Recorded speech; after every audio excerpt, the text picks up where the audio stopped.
ready. GMA Weather, serbisyong totoo ng GMA News. Maliwalas na panahon ang asahan sa malaking bahagi ng bansa bukas. Base sa datos ng The Weather Company, mababa ang tsansa ng pagulan sa Metro Manila. Magiging bagyang maalinsangan din dahil posibleng umabot sa 37 degrees Celsius ang init factor, lalo na sa hapon.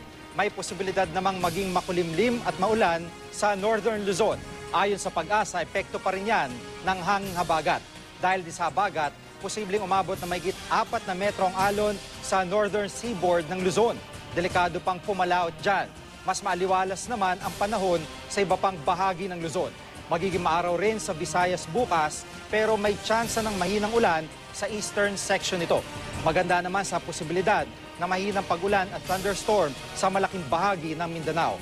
At yan ang latest mula sa GMA Weather. Magplano para sigurado, I am ready. Serbisyong totoo ng GMA News.